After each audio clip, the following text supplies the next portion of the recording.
Primero, bueno, me da mucho gusto compartir nuevamente esta mesa con el señor rector y obviamente con todos ustedes y Santiago, un amigo de muchísimos años en que hemos estado discutiendo esto. Déjeme marcar algunas cosas que sin duda me sorprenden y me sorprenden bien. El énfasis de cambiar, de estar discutiendo un sistema de protección universal y transferirnos a la discusión de un sistema de seguridad universal.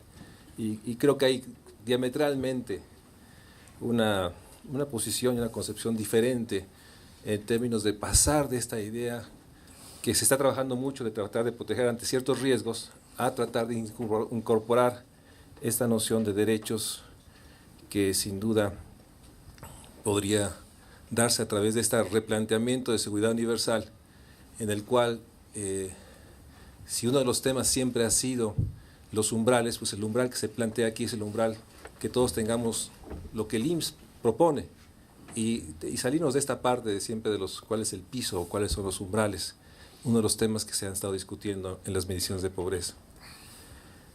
Por otra parte, hay esta presentación que sin duda provoca, hay algunos temas que sin duda serán parte de reflexiones y discusiones. Obviamente, la enorme realidad de esta necesidad de reordenar todo el diseño institucional que menciona Santiago y cómo podemos agrupar esta enorme fragmentación de los sistemas de salud en los estados, etcétera, etcétera, que hay una parte de organización institucional que obviamente confronta.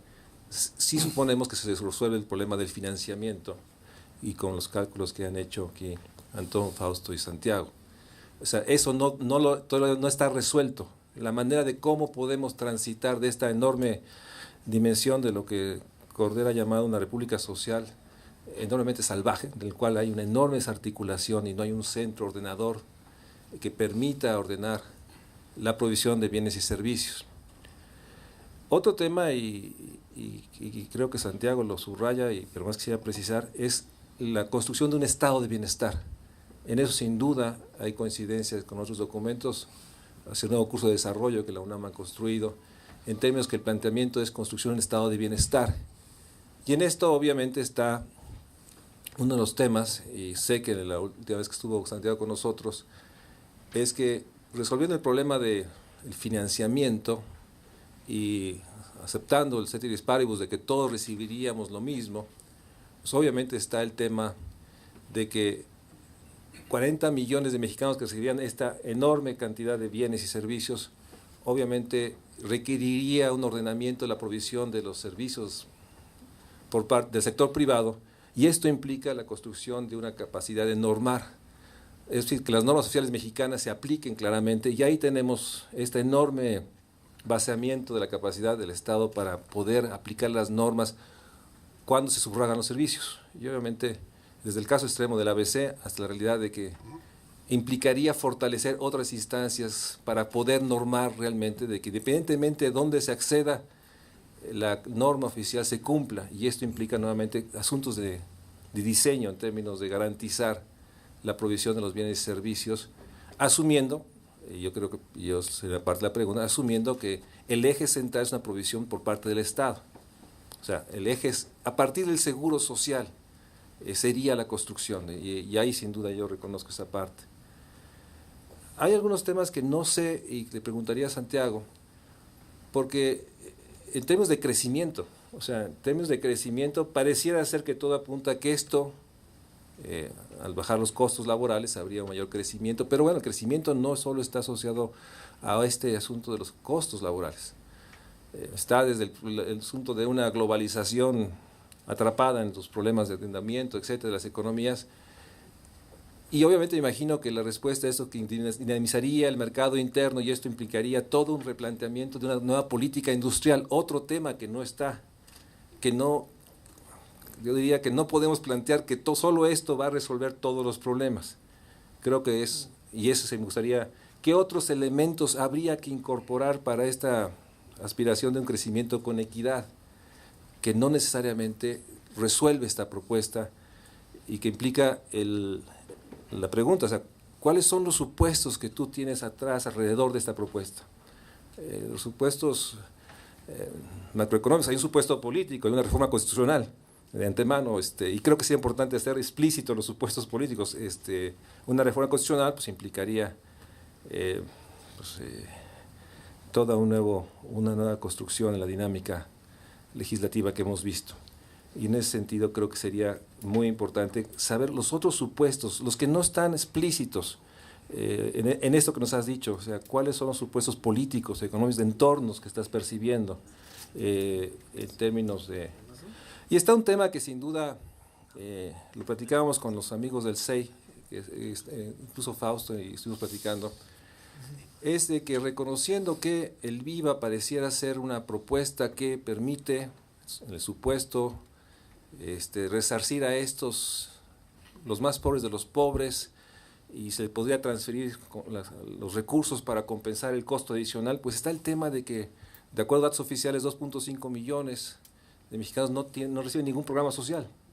¿Cómo el resarcimos? Este asunto es un brinco muy rápido, porque estamos hablando de los más marginados, y cómo los resarcimos, que nuevamente son partes de diseño y cómo te imaginarías ese resarcimiento de esa transferencia de ingreso para compensar lo que pierden vía IVA.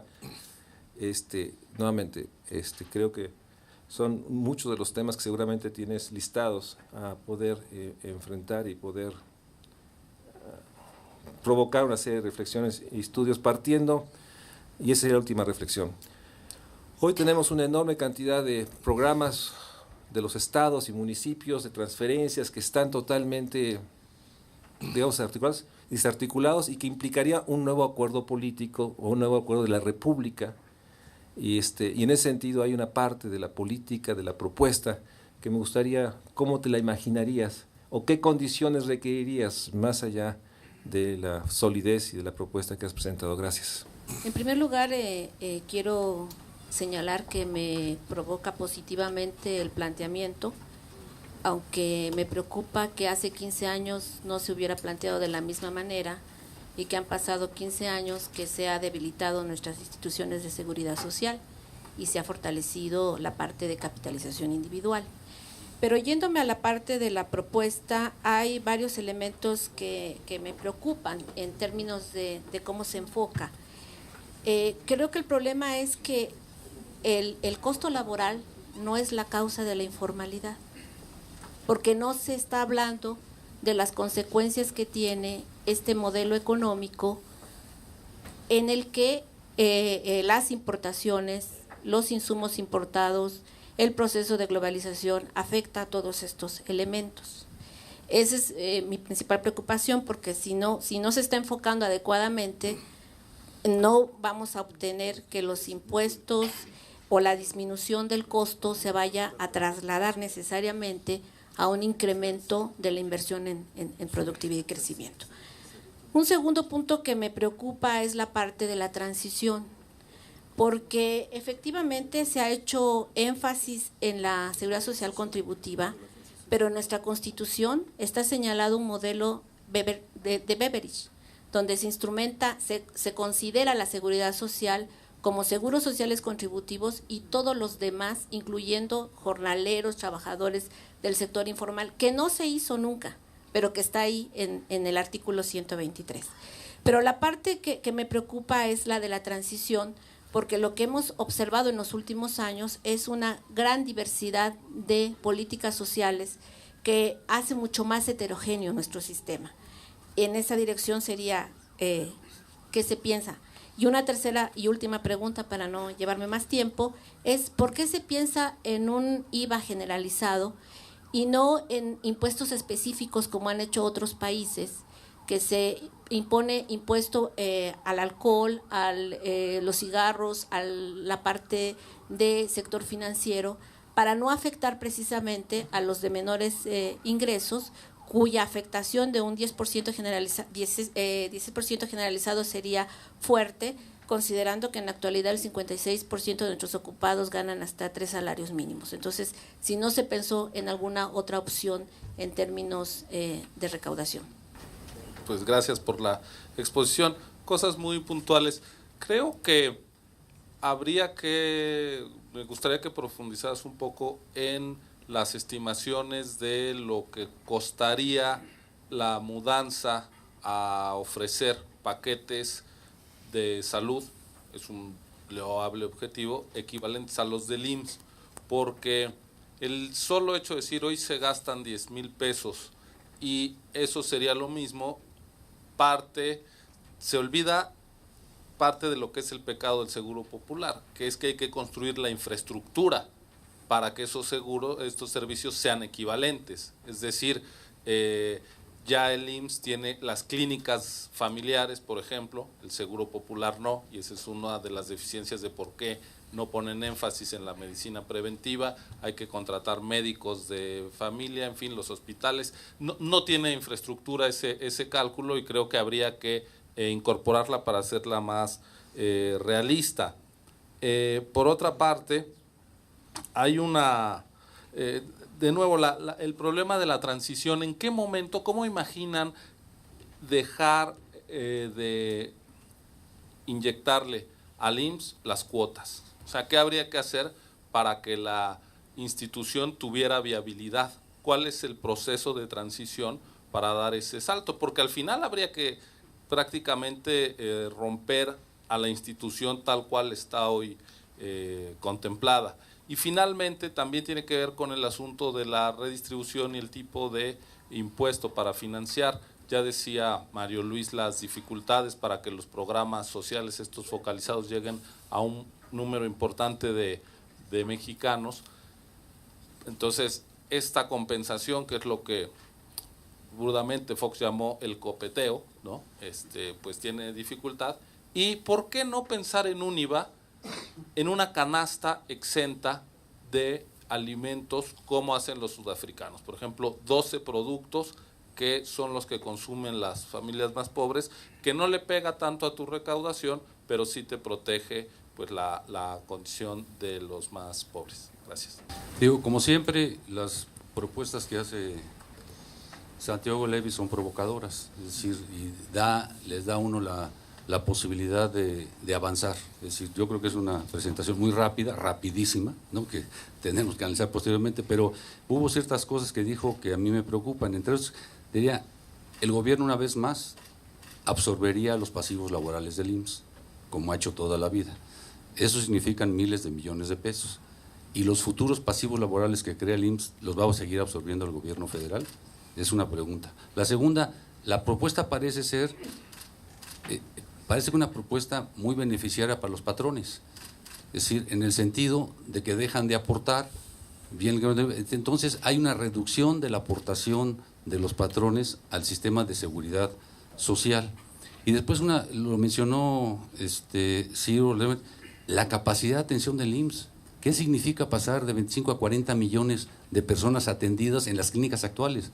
¿Qué inversión va a tener que hacer el IMSS o el gobierno federal para poder atender seriamente a todos esos millones adicionales de personas? Significaría también la desaparición total del Seguro Popular, me imagino, en la propuesta que hacen ustedes. Y por último, esta no es mía, me la sugirió aquí un experto, es decir, no solo es cuestión de dinero, la transición no es cuestión de dinero, es un problema de modelos de gestión entre el IMSS, el gobierno federal, el ISSSTE, es decir, que es una de las cosas más difíciles. Y por último, en ningún momento en esta gran propuesta se habla de modificar el impuesto sobre la renta a las personas, es decir, de una vez más el 1% serán intocables, el 99% sí va a tener que aportar ahora en la propuesta pagar el IVA sobre medicinas y alimentos. Bueno, me parece espléndida la presentación, en efecto demasiado rápida y muy estimulante. Me preocupa el requerimiento de reforma constitucional, independientemente de las consideraciones que ya se han hecho. La Constitución establece el principio de generalidad de los impuestos. El tratar de brincar o de evadir o de bordear el principio de generalidad de los impuestos que establece la Constitución, pues ha metido al país en algunos conflictos bastante severos. El más notorio y conocido de ellos fue el famoso 1% para la educación, que muchos recordamos. Habría que meditar entonces en la forma en efecto hay que reformar la Constitución, pero sin eliminar el principio de generalidad que metería en otros problemas a la organización nacional, de establecer una reforma que introduzca una excepción al principio de generalidad. No sería la primera vez que en la Constitución se establece una excepción a una norma general, como es el caso de los monopolios, por ejemplo, ¿no? Están prohibidos los monopolios excepto en tal caso.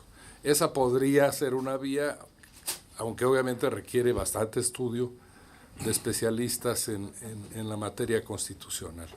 Pero eso creo que es un punto toral de la cuestión. Me llamó la atención muy favorablemente el cálculo que los autores obtuvieron del incremento de la recaudación del IVA, porque se ha campeado en el ambiente desde hace ya algún tiempo algún cálculo que hicieron en el Centro Especializado del Congreso de la Unión, que llegaron a la cifra de 1,5% o menos de 1,5% del PIB como incremento de la recaudación. Mi impresión ha sido siempre ante esa cifra que seguramente no tomaron en cuenta todos los efectos directos e indirectos en un esquema de relaciones intersectoriales que comprenda toda la economía nacional, sin tomar en cuenta además los efectos que tiene sobre la recaudación del impuesto sobre la renta, que son también bastante importantes. Por lo pronto yo me quedo muy contento con esta estimación de más de 3% del PIB, que corresponde más o menos a mi intuición sobre la materia con base en la experiencia en este campo. Y luego, un tercer punto que de alguna manera o de una manera muy precisa planteó Enrique del Val hace un momento, que es el requerimiento implícito en todo el planteamiento que se señala por ahí en alguno de los apartados de la existencia de un sistema nacional de salud, ¿verdad? Porque si no se empieza a jugar con la idea de dónde queda el IMSS y dónde queda el ISSSTE y dónde queda todo lo demás, y dónde queda el Seguro Popular con su tremendo problema de que en realidad no existe infraestructura para responder al compromiso que el Estado ya adquirió con eso. Eso es nada más lo que quería plantear por ahora. 3 comentarios. El primero ya lo hizo Ciro, el segundo ya lo hizo Ciro, entonces voy a concentrar el tercero. William Shaw, un economista que trabajó en Harvard en el proceso de reforma de Colombia, al final, después de una experiencia terrible en Colombia y el desastre que se ocasionó en Colombia, llegó a la conclusión que el financiamiento es necesario pero no es suficiente. Entonces ese es el primer punto que es muy importante. El segundo, creo que hay que enfatizar que en este país necesitamos trabajar sobre la cobertura efectiva para una reorganización del sistema que incremente la capacidad de producir servicios. Esto lo dijo Ciro, lo dijo el doctor Del Valle, me parece que es muy importante. Y el tercer punto, que es el que quisiera centrar mi comentario, es que esto implica realmente establecer más allá de un modelo de gestión, implica establecer un cambio en el modelo de atención. Y en ese sentido yo quisiera decirles que hicimos un cálculo con un grupo de economistas jóvenes de cuánto nos saldría, por ejemplo, tener un sistema de médicos de cabecera similar al sistema inglés. Y lo que nos salía anualmente en gastos de operación, incluyendo salarios, medicinas, medicamentos, remodelación de los consultorios de los médicos, etcétera, son 53,000 millones de pesos, que en el contexto actual del gasto que hay es muy factible. O sea, ni siquiera estamos pensando en el incremento en el PIB, que haría mucho más factible este tipo de cambios. Esto sería para mí un aspecto muy importante si lo centramos en lo que representa este cambio de tener médicos de cabecera para cada 1,700 mexicanos. Implica atención primaria a la salud, implica realmente evitar que los pacientes lleguen a hospitales que son mucho más costosos, implica también recuperar las ineficiencias que hay ahorita en el sistema. El sistema que tenemos es muy ineficiente, en particular lo señalaba Ciro, el Seguro Popular. Entonces yo creo que con la presentación que hace el doctor Levy nos abre una puerta muy importante para pensar en acciones de reorganización que realmente tengan un impacto y que no caigamos en algunos problemas que otros países han caído. Gracias. Bueno, yo quisiera hacer primero un reconocimiento a la persistencia de Santiago como asociado y fundador de este seminario, sin importar su responsabilidad y su residencia en el país o fuera de ella, permanentemente ha venido con nosotros aquí a compartir inquietudes, a escuchar algunos de los comentarios, sugerencias y hasta algunas de las críticas que normalmente Del Val es el que las hace. Entonces, yo le reconozco aquí a Santiago esa persistencia para compartir con nosotros. Segundo, de verdad me parece que es muy importante el que pudiéramos quedarnos con la presentación, si ustedes no lo imposibilitan, para poder revisar no solo el álgebra, que al fin y al cabo es a que la revisen los expertos, sino algunos de los planteamientos fundamentales. Pero me parece que este es un camino, yo no digo él, un camino